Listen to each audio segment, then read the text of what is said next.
Welcome back to the Paranorm Girl podcast. I am your host, Kristen. Today we wrap up our exploration this season of all 4 of the Horsemen of Sasquatchery.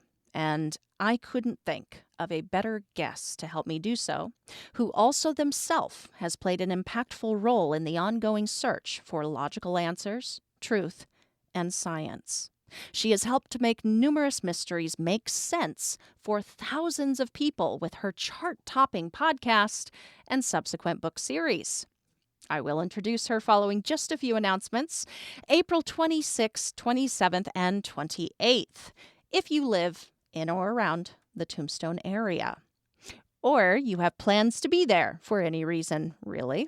Stop into my booth at the 2nd Annual Tombstone Wild West Paracon and say hi. Don't be a stranger now. I will be selling some of my merch.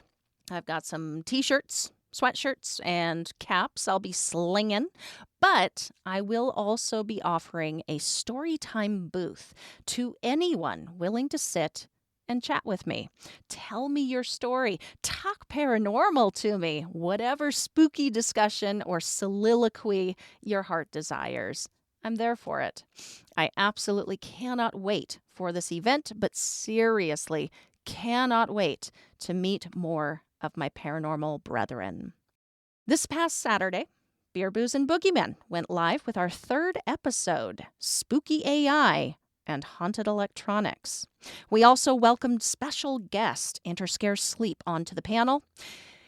If you are like me, and you love falling asleep to scary stories told in a melodic and soothing voice, Interscare Sleep is a YouTube channel you must immediately go subscribe to. You're gonna want to. I hope you guys enjoyed the episode. Gil, Joey, Damien, and I certainly enjoyed doing the show. If I have any new ears on today's show and you have no idea what I am talking about, Beer, Booze, and Boogeymen goes live the first Saturday of every month. Thus far, we have discussed our experiences, told listener stories, and welcomed live callers to tell their personal experiences with things like workplace hauntings, strange lights and encounters, spooky AI, and haunted electronics, most recently. And May 4th. Anyone planning to tune in can look forward to an awesome episode. We will be covering communications from the other side. I have a feeling this one is going to be a busy one.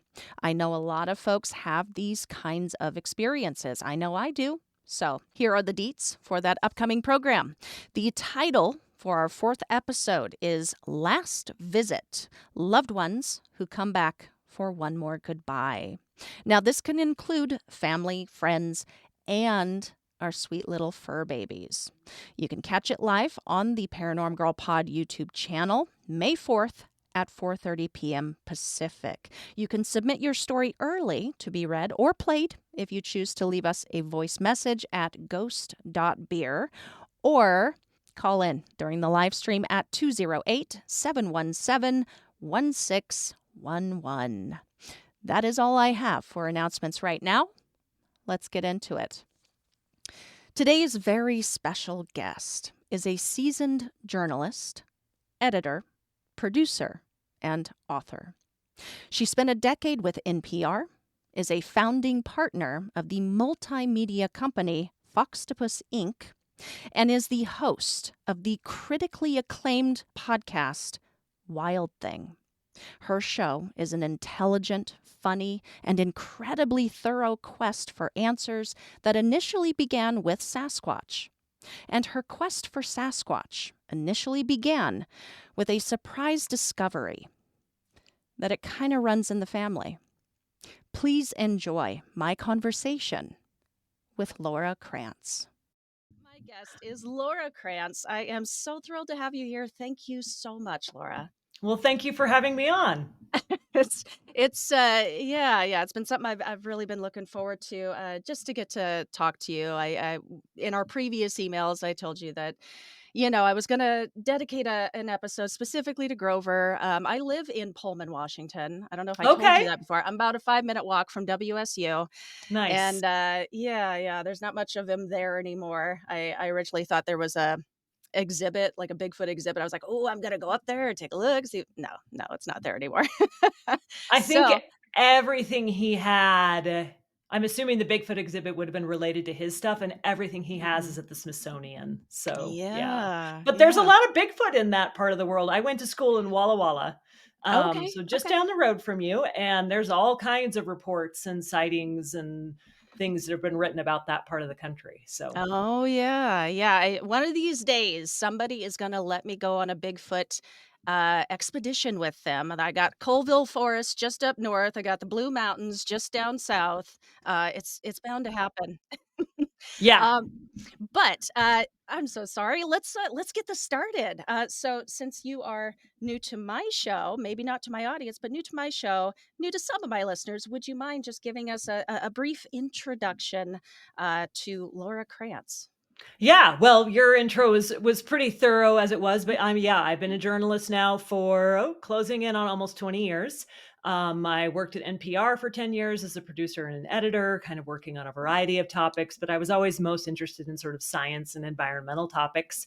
And when I left NPR, I was kind of thinking, okay, what do I want to do next? I tried magazine writing for a little bit. And I realized that I just like audio better. I like it better as a medium. I like hearing people's voices. I like telling stories using words that way and on audio. So I decided to tackle an interesting project that had probably fallen into my lap about a decade prior. I'd been living and working in Washington, D.C. And in the newspaper one morning, there was this big article about a guy named Grover Krantz, who was a anthropologist, a tenured professor at Washington State, and a scientist, and the country's preeminent academic expert on Bigfoot. And I was like, can you be both a scientist and be out looking for Bigfoot? How is that possible?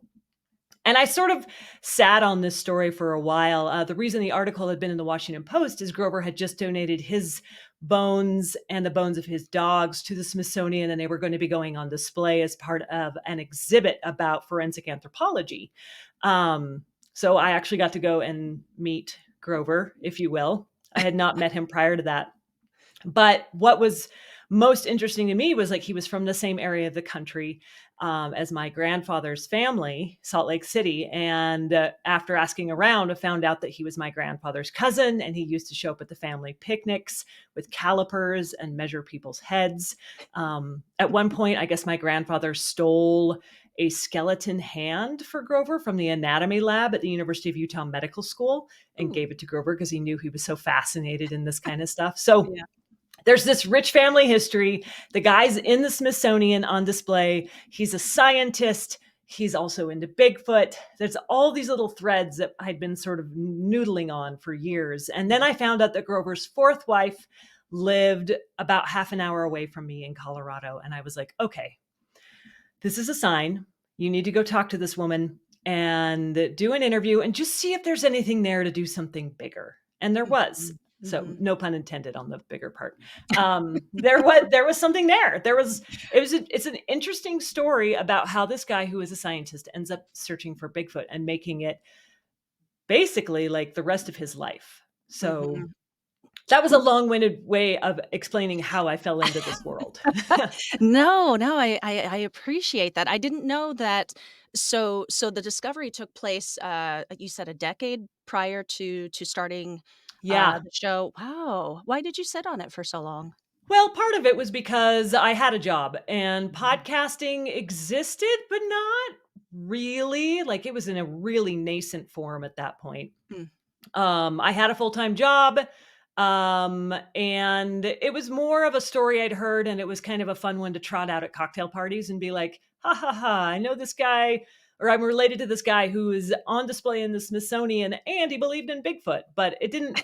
I didn't really know what else I wanted to do with it. And then Uh-huh. I met my current husband, and he came from an anthropology background. He's a journalist now, but he had been getting his PhD in anthropology, so he knew who Grover was. I think that was the other thing. I didn't realize that Grover had as much cachet and as much sort of like recognition as he did in the wider world. I just thought he was sort of a kind of a random guy. And it turns out he was very well known in anthropology circles. He was kind of a joke for a lot of people, but he also was just someone that anthropologists in general had been fascinated with. Like all of my Mhm. husband's friends from grad school knew who Grover was. So that sort of started getting me thinking a little bit more about like, oh, not only was he a scientist looking into Bigfoot, but he was a scientist that had some name recognition both prior to Bigfoot and after Bigfoot. Well, after you started to really dip your toes into the Bigfoot water and you did realize, like, have that realization, like, oh my gosh, he's so well liked in both of these circles, like so well liked, so well respected. Like, what after you had already started that research, like, did that really surprise you? Like, was it just kind of this onslaught of like, oh my God, he's kind of a celebrity in these worlds? Yeah, that he was more well, it was interesting because in the anthropology world, he was kind of seen as a joke, Right. because of the Bigfoot stuff, which was too bad because a lot of the other things that he was working on in terms of human evolution and human migration patterns were actually extremely interesting. And he was, in the thick of these big debates about human evolution and kind of an important figure in the discussions about this topic. But his work on Bigfoot diminished how people saw him in terms of the rest of his anthropology work, which is too bad. Um, in terms of Bigfoot, that was shocking to me how many people knew who he was and how important he was. I remember going to a Bigfoot conference in Oregon. It must have been I want to say 2017. And I got there and I have the same last name. So I was introduced around and people were like, "Krantz, are you related to Grover?" Like one guy actually got down on his knees and was like bowed to me and he's like, "You're Bigfoot royalty." I was like, "Whoa." This is a little Wow. intense. Um, and some of these people had known Grover and had visited with him and shared stories and ideas with him. So that was kind of cool. It was an opportunity to get to know Grover through these other people because, like I said, I didn't really find out about Grover until after he had passed away. Mhm. Um, and I have gotten some flack for that. People are like, "How could you not know who Grover was?" And I was like, "Well, do you know who your grandfather's cousins were? Like, is your family still tight and close? Like, I wasn't in the world of Bigfoot, so there's no reason I would have known who this guy was." So, just would like to Right. defend myself a little bit. Hey, you know what? I don't understand that kind of shade. Like, I get it. I don't know anybody but my immediate family. Right. Totally. I think that's a lot of people's stories. But yeah, the truth is you did not get to meet him while he was still alive, but you did meet a lot of folks who knew him on a Yes. personal level. They were his students. They worked with him. What was that like picture of the person that was being painted for you? So, the people who had had him as a professor, and I think this was almost across the board, um, loved him. He was an excellent teacher, from what I heard, gave really interesting lectures. He was very engaged with his students, especially his grad students. He would invite them over, they would hang out in the backyard, they would talk about ideas. Like, I can't think of a single graduate professor that I had when I went to grad school who invited me to their house and like wanted to bat ideas around. Like that would have been a dream. Like these are people who are, you know, so important and so well read in their field and they wanted nothing to do with the students, whereas Grover was like, yeah, let's talk, come on over. Like he had this great rapport with his students and everyone who took his class seemed to really enjoy it, even if they weren't necessarily going to be going into anthropology or anything like that. um it sounds like many of his colleagues actually quite liked him as a human being, even if they sort of were questioning the work he was doing. I think he had some unorthodox methods about how he went about his work.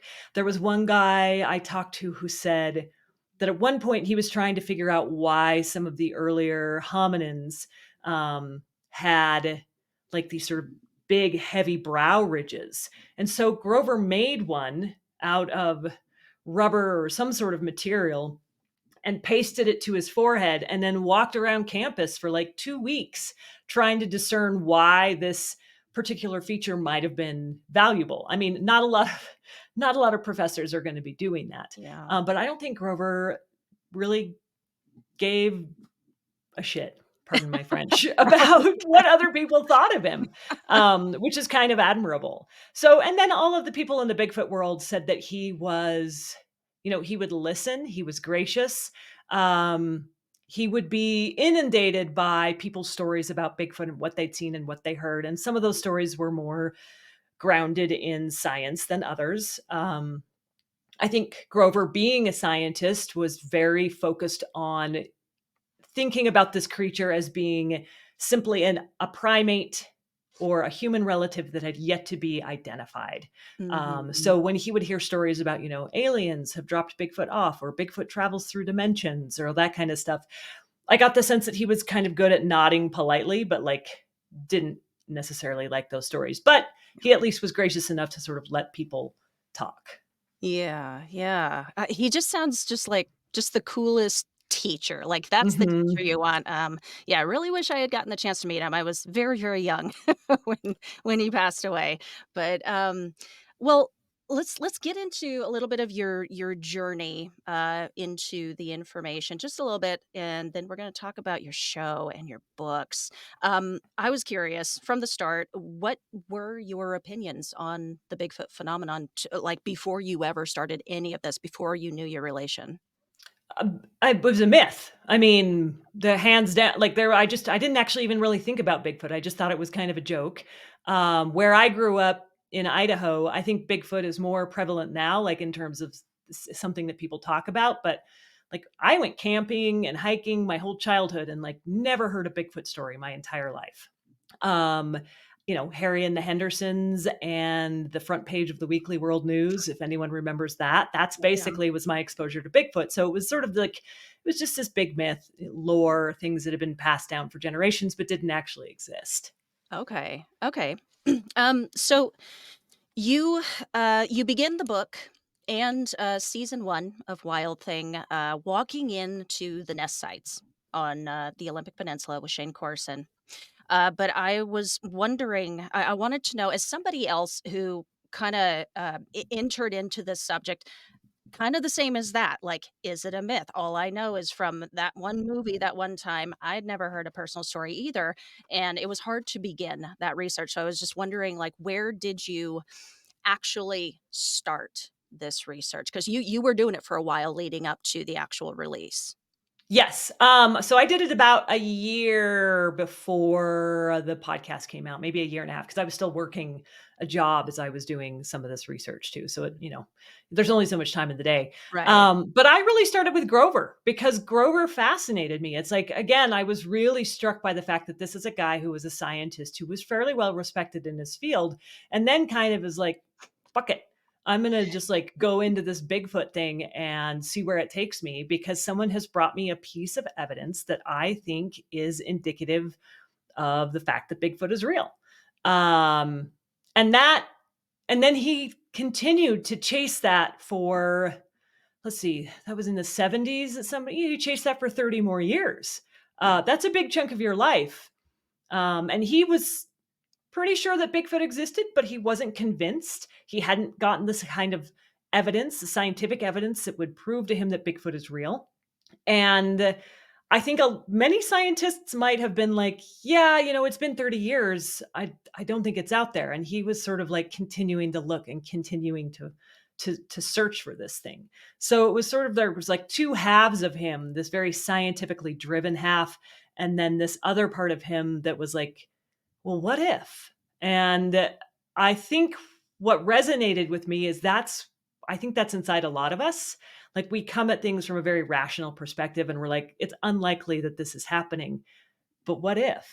And that just kind of struck me. And so I really started this whole thing with Grover and trying to understand where he was coming from, and also, what evidence did he have? What did he find? Why wasn't he convinced? What did convince him? That kind of stuff. Yeah, yeah. Did you look, like, thoroughly at that cripple foot, like, what he was saying, about that specific evidence and why he was so convinced by it? Do you think his logic was misplaced with that? I saw the cast. I'm not an anthropologist. I don't know a lot about, human anatomy other than where sort of generally where my organs and bones are supposed to be. So, Grover's claimed that he looked at the cast of that footprint and there's no way it could have been faked except by anyone who was an expert in anthropology. As much of an expert as he was, I mean, maybe. Um, I just don't have that kind of knowledge in order to know why it convinced him. I know what he said, but for me personally, I kind of look at it and I'm like, cool. So, but it clearly resonated with him in some way. Yeah, yeah. Well, did you keep in touch with, the guys over at, Olympic Project and Shane about the nests? I'm loosely in touch with Shane. I haven't talked to him in a while. I did hear that they had maybe found some nests elsewhere. I don't know if they've run tests on them. I think that the land that they had found, that that private timberland where those initial nests had been found, I think that has, by this point, I'm pretty sure they've probably cleared the timber on that because I don't think they came up with a definitive answer. But yeah, I haven't really kept that much in touch. I did hear that Dr. Meldrum was not feeling well and had been ill. So I don't know how that is affecting things. I'm hoping he has recovered from whatever had struck him. But yeah, I'm a little out of the loop on the nests. Oh, okay. All right. No, that's okay. I was just it's a fascinating find discovery, and it was really exciting to hear about, the DNA analysis, and then you got the results. And I was just curious if there are any new developments. But yeah, yeah, I'd love to talk to Shane sometime. I did speak to Dr. Meldrum recently, Oh, actually at good. Squatch Fest. So yeah, Okay. he seems to be doing good. Oh, Uh, good. yeah. Well, let's jump into Wild Thing and the books. So your show, Wild Thing, is absolutely just outstandingly well done. Like it's Thank you. I That's very nice of you. there's no other way to describe it. It's just so thorough, and like even if you're not interested in the subject, the way that you relay this information, the people that you talk to, the places that you go, you're putting boots to ground and going out in the woods and doing this stuff. Like it's just so I don't know, it's enthralling and it is binge worthy. And the books as well for a different reason, which I can talk about. I picked both of these guys up, but the show I found it very interesting.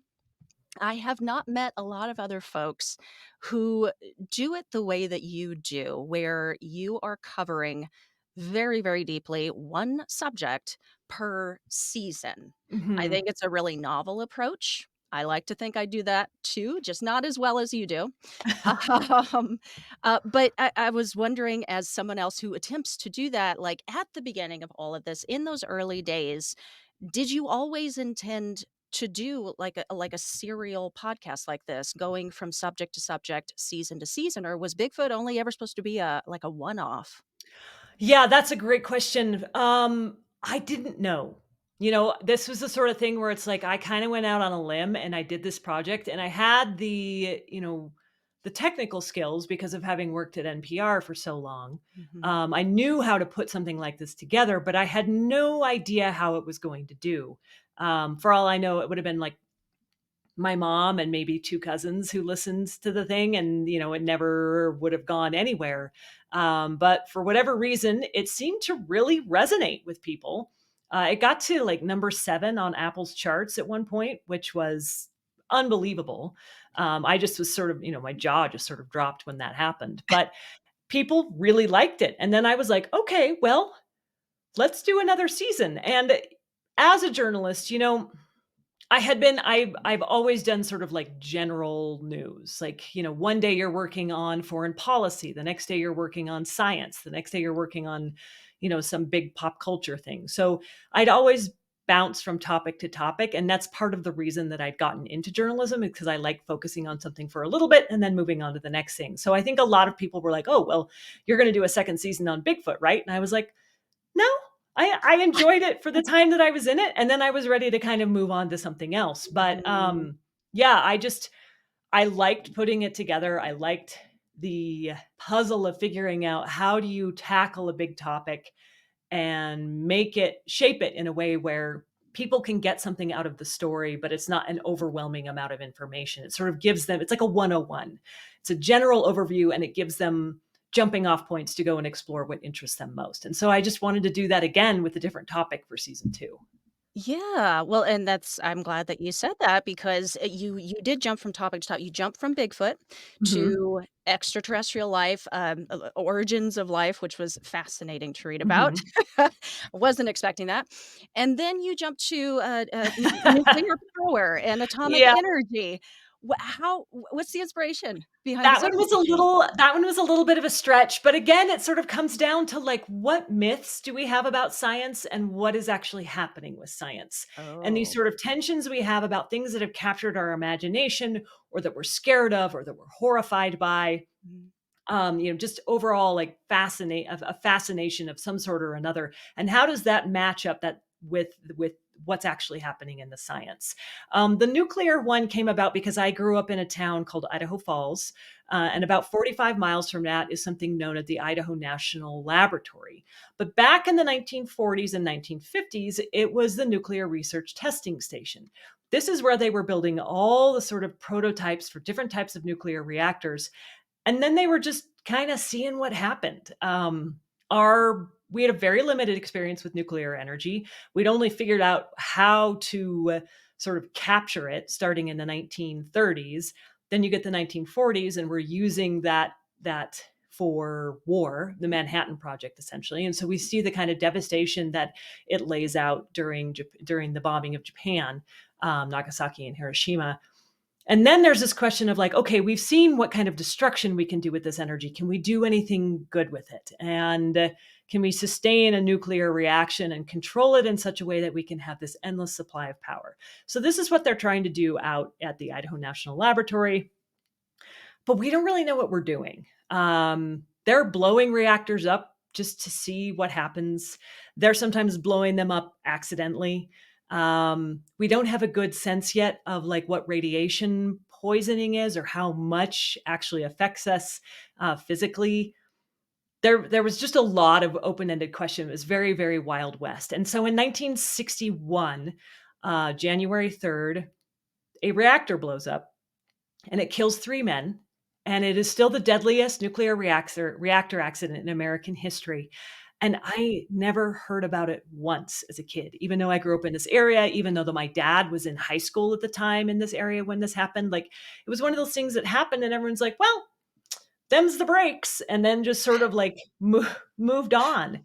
And at the time I started working on this project, and since then too, there's just been all this conversation around creating these new generation of nuclear reactors and how they're safer, how they're better, how we understand the technology more. And I wanted to ask a question of, okay, yeah, no doubt that the technology is better than it was 60 years ago, but are we as humans any more responsible than we were 60 years ago in terms of using it? And so that kind of became the genesis for that particular season. Plus, it was a story that was so close to home that I was like, I just want to tell Yeah. this. So Yeah. it's my podcast. I get to do what I want. Yes, you do. Well, that does make a lot more sense. I Mhm. appreciate that angle of it. Um, awesome. Well, okay, even that considered, Mhm. because some people will consider like Sasquatch and UFO or like aliens kind Mhm. of in this paranormal or supernatural box, Mhm. and then the nuclear stuff kind of in this other box Mhm. altogether. But that said, um, across the seasons, you talk about a lot of you say you have to cover a lot of these pieces of this, and you have to talk about this a lot, and it still to this day, it can be very unpopular with some people. Some people Mhm. still find it a joke, or it makes them upset, or whatever the case may be. Like Grover, have you found, in any extent at all of pushback in regards to your career or your other pursuits, anything like that? Um, I don't know that I have found pushback, but that's partially because I haven't been applying for any jobs. So we'll see what happens if that ever becomes the case. Uh, Um, I did get the side eye from some people, just sort of like, this is what you're doing, like this is what you're spending your time on. And my mhm, feeling on that is, it's like, well, you clearly haven't taken the time to actually look at what the podcast is about. You are judging the book by its cover, so to speak. mhm, And there's nothing I can do about that. I'm not going to change your mind by arguing with you. All I can say is, hey, listen to the podcast and just see what you think. But I've found a fair amount of validation from a lot of scientists who have reached out and said, I really enjoyed this. I enjoyed the way you talked about it. It was really exciting when I started to hear from, because when I first did the podcast, I wasn't thinking about kids at all. So I aimed the mhm. podcast at adults. Just, I was like, people like me who might want to know more about Bigfoot because everybody's talking about it. Like, that was just sort of where I was in my head.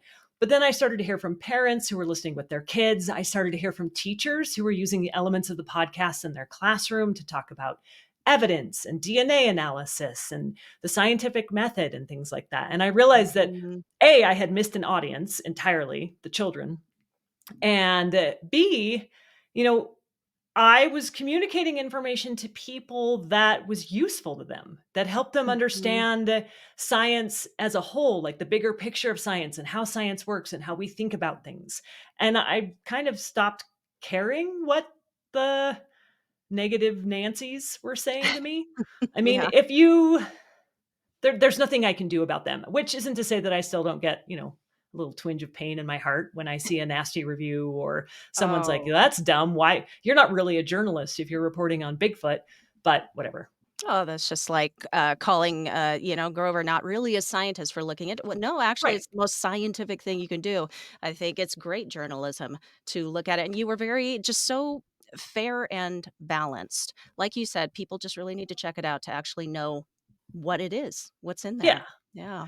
Yeah. Well, and the goal here too was, it's not to make fun of people. I really genuinely Mhm. wanted to understand what it was about Bigfoot that people found fascinating. Even Oh. people, and I spoke to several people who had been out looking for Bigfoot for years and were like, I don't think it's out there. And yet I still want it to be. And I wanted to Mhm. understand that too. Like, what's happening psychologically, emotionally with something like this? Like, what is it about this creature that appeals to people? So it wasn't Mhm. just like, let's go out in the woods and look for Bigfoot. It was trying to answer some bigger questions about what it means to be human. Yeah, yeah. Well, and then that easily led. I thank you for the story of how the books came to be, Mhm. but that easily led to these books. It's the Search for Sasquatch and Is There Anybody Out There? I poured through these. They were just. I know they're written for middle grade ages, but gosh, these just like these were at my level, and it just made it so much easier to understand and just really absorb the information. And I don't know. I was just wondering if you could just talk about these a little bit. Am I allowed to show just a little bit of artwork? Oh, yeah, That's please what I do. wanted to ask about. Who did who did this artwork? It's His awesome. Yeah, he is awesome. His name is Rafael Nobre. He is Brazilian, and it was the publisher that found him. I'm not sure how they came across him, but when I started, they were sort of we were going back and forth about who the illustrator might be, because the publisher Mhm. ultimately has the say in that. And they sort of sent me a couple of different ideas that were coming from him, and I was like, I had been envisioning something sort of like watercolor and like kind of blurry, and when I saw this stuff, I was like, no, this is way better. I love the sort of like block art, the graphic nature of it. Like, it fits so well. So Mhm. yeah, he's Yeah, yeah. great. Oh, it's just so much fun to go through these. I don't wanna give any of the content away, so I will Mhm. just say, like, what do you hope folks, are gonna walk away from each of these with? What kind of information, what is the final, like, thought that you want them to walk away with? Yeah, well, it heartens me to hear you say that you felt like it was on your level, because yes, I'm writing it for kids, but I also heard from a fair number of adults who were like, these are concepts that I'm supposed to know because I'm an adult and I went through, education and I learned these big words like Mhm. DNA and evolution, but I don't really remember what they are, or I don't really understand the concepts. And this book sort of helped me get those. And I want to say that while I was writing this, I had the same sort of epiphany, because in the podcast, I just sort of like used the words because I was talking to adults, and it's like, we all know what this is, right? But when you actually have to write it for kids, you're like, oh, I actually need to put a little bit more of explanation in this. They might not be familiar with this term. And then all of a sudden I'm like, I don't actually know what this means. I'm going to have to like give myself some sort of rudimentary science education Yeah. in order to be able to explain it to other people. And so I've had a few people say this actually like I learned something because that I thought I knew already, and this actually helped me clarify it. So that was that's one thing that I'm really glad to hear from both kids and from adults. The other thing is you know you mentioned this a little bit earlier, but the heart of science is something called the scientific method, and this is essentially like the steps, the basic steps for how to conduct science. Yeah. And the first step of that is, what are you wondering? Ask a question. So there's a question is at the very heart of every investigation in science. And there's no harm in asking a question about something. The harm comes in ignoring what comes after, what you find, what evidence comes up, what information comes after that. If you ignore that and keep asking the same question, or keep saying, well, I don't like this evidence, I'm just going to go with the answer that I want it to be, that's where the problem comes. But the initial wondering, the initial wanting to know and having a question about the world, that's not a problem. And I think sometimes we're too quick to judge people and too quick to say, that's a dumb question. And it's not. It's like, this is something you're wondering. You want to know more about it. And so go out and learn, but do it in a way that is responsible. Yeah, absolutely. Very well said. Absolutely. Can I just say, um, the Drake equation? Uh-huh. You did a wonderful job of explaining it. I still don't understand it. I just can't. I It's can't get hard. there. I mean, It's hard. it's like very theoretical ideas. And it's like, we've only begun to like scratch the surface of how we would even begin to figure out what the various factors are that go into that equation. So yeah, it just kind of blows your mind. It does, but it's fun. So, folks, check out those two. They are available. Now you have a new one coming I out. Well, do. as you said, it's on pre-order right now. You can Mhm. pre-order it. Tell us about that. What's it called? What's in it? So that one will be out in September. And shockingly, the publisher, when I was like getting ready to write the third book, I was like, okay, it's going to follow the podcast. It'll be about nuclear energy. I'm going to tell a slightly different story so I don't scare the kids. Um, they were like, yeah, we don't think nuclear energy is going to be all that interesting to kids. Find something else. And you still have the same deadline. So I sort of cast around and thought about a few things, and I decided to look into magic. So the book is called "Do You Believe in Magic?" All of the books have a sort of a song reference in them if you're paying Mhm. attention. So, Mhm. "Do You Believe in Magic?" And it's sort of looking at the intersection and the relationship between science and magic. So things like alchemy. We look on that now and it's like, ha ha ha, turning lead into gold. Like, what idiots. But if you look back at what the process was for trying to figure that out, a lot of what becomes chemistry is founded in alchemy and the things that they learned and they wrote down and recorded and discovered. Similarly, astronomy and astrology. Like, astrology is the beginning point for what ends up being the science of astronomy. Mhm. So I wanted to sort of look at magic and why it's been such a part of human history for, even since before even any sort of written record, and what it is about it that continues to appeal to us now. Mhm. And so it kind of goes back into history a little bit. It talks about certain practices. I get into this is kind of crazy for kids, but I get into like the placebo and the nocebo effect, because you can give someone a sugar pill and then they think they're better because they think they've gotten the real medicine. Even sometimes when they know they've gotten the sugar pill, they still get better. Mhm. That's weird. It feels magical. There is probably some very rational scientific explanation behind it, but we haven't necessarily figured out what that is yet. So Yeah. I find that very fascinating. And I also think about into the future. Are they going to look back like 2000 years in the future and be like, look at what those idiots believed in? Science is always changing and altering, and we kind of tend to denigrate what was in the past as being magic or silly or stupid. And yet it's all a foundation that's being built on. Yeah, yeah. They will say that about us, trust. Well, that sounds, amazing too. I cannot wait till it's available. Are you gonna do you think you'll do an adjacent thing on the show about it? Yeah. Don't hold me to this because I have like 4 different projects going on right now. You might know this about podcasting, it is not the most lucrative industry. What? No. Yeah, what? Get right out of town, look at all the diamonds. Um, so what I would like to do is, maybe I probably won't do a fully produced season as I have in the past. I'll probably do a couple of episodes.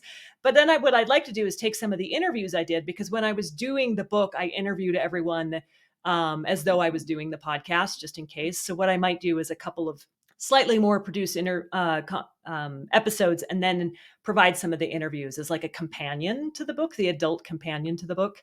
Mhm. And then, you know, once the podcast industry sort of rights itself, and maybe we can figure out how the ads work and all the rest of that, I would like to do additional seasons. But it's just, this is the nice thing about owning it and not being on someone else's schedule, is I can kind of dip in and out and work on it when the time is right. Right on. Well, I look forward to that as well. You are one busy lady, I will say. Always. All right, Laura. Well, we are at our final segment here. Final Okay. questions, final thoughts. So, and then Hmm. we'll round it out here. The first final question I've got for you. So, the world of Sasquatch is not the world of our grandpappies Sasquatch.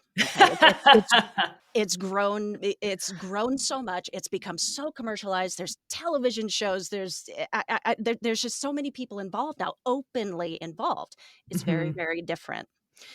If Grover were alive today, and this is just your speculation from what you know of him, if he were alive today, what do you think he would have to say about the state of the field?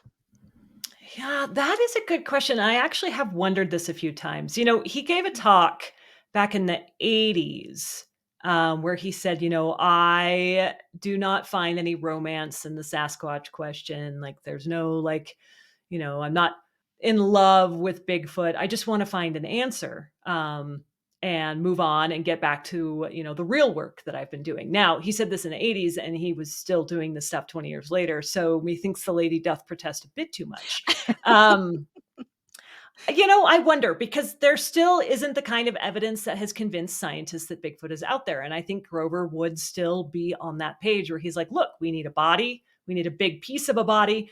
Or now DNA didn't really, it existed obviously, but like, we hadn't figured out how to identify it in the way we have now with computers and all the other technology that we have. And so now, with the existence of that, I think he would be happy with like some DNA evidence, but I still think he would want the evidence. But my guess is he would also still be looking. I don't think he would have stopped. Yeah, yeah. I don't I think I kind of agree with you on that. I don't think that a lot of these like the four horsemen, the people who just committed their lives to it, like Mhm. I don't know, once you make that commitment, it's kind of hard to walk away from something like that. All right. Next question. Um this just occurred to me. Sorry, I was distracted there. This just occurred to me. I was wondering, like, because you do a lot of interviews, you get asked a bunch about Grover and the podcast and the books. A lot of these questions get to be a little rote. What is something that you wish somebody would ask you about, or you just love talking about and no, but and they rarely do ask you about it? The thing I find really interesting is sort of the history and the geologic record. There One of my favorite interviews was with God, why am I blanking on his name right now? Is the emeritus um curator at the American Museum of Natural History, and his name will come back to me after we finish this conversation, because that's how my brain works now. That's how it works. Um but he was also an expert in human evolution, and he sort of walked me through human evolution. And at one point in time, there were 8 different hominid species walking around on the planet at the same time. And I think we tend to think of evolution as being in sort of this straight line, or as like one dies out and then the next one comes up. Like the idea that there were 8 of our somewhat like our closest relatives all coexisting on the planet at once, I find really interesting. And these are the 8 that we have found in the fossil record. Yeah. What haven't we found in the fossil record? It is so hard to become a fossil. You have to die under the right conditions, in the right place, at the right time. You have to be covered up by the right kind of material. And then you have to be uncovered in the right place at the right time by the right people and identified for what you are. And the chances of that are so small. There are so many species out there of animals, plants, insects that we never even know if that existed. Yeah. So in my mind, I have a hard time thinking that Bigfoot exists now, but I Hmm. don't necessarily have a problem with thinking that something like Bigfoot might have existed tens of thousands of years ago, and that the stories of Bigfoot have been passed down over generations and like continue to linger with us, even though the creature itself is not necessarily around anymore. Yeah. Yeah. I think It's that's just cool. I absolutely. mean, It all the things is. that might Yeah. have been around. So, yeah. I know, and I hope someday we do make those discoveries. But you're absolutely right, and I did not know that until thanks to researching Bigfoot. I did learn that as well. That it's actually fossils are rare. They're Mhm. very rare. They're I very th- rare. I want to say that there's only like 200 T-Rex like fossils that have been discovered like ever. It's a very small number. I can't remember exactly how much it was, but Ian yeah. Tattersall. Ian Tattersall. That was his name. Dr. Ian Tattersall. I knew it would come It back to was me. yes, I'm glad it occurred to you. It was on the tip of my tongue. I was like, "I just read this. I just read this. Go on." Yeah. All right. And, final question for you. I don't know how brave you're feeling, but Okay. this being a paranormal podcast, it's for the skeptical believer, but Mhm. paranormal nevertheless. Have you, Laura, ever had anything happen to you that you could not explain? No, and I'm so annoyed by that because it would make for such better content if it would happen.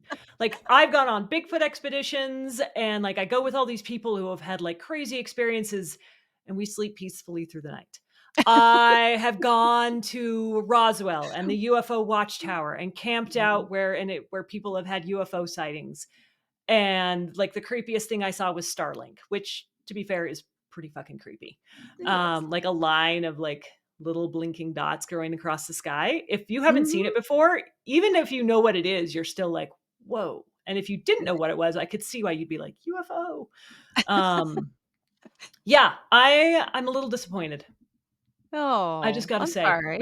Yeah, I'm so sorry. No, you know what? That's not a bad problem to have either. I did see Starlink in person. I had no Uh-huh. idea what it was. I was standing on the streets of LA, saw this thing. I thought we were being invaded. I Oh, really, really really? did. Yes, yes. It's scary. You It don't know what it is. is. Yeah, it is All right. it's very weird. All right. Well, where would you like to direct my audience to learn more, to listen to the show, to buy your books?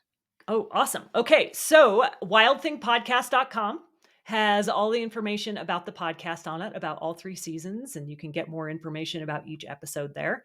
You can find the podcast, Wild Thing, on pretty much anywhere you get podcasts. It's available across the spectrum. The books are available on Amazon or at bookshop.org or independent bookstores.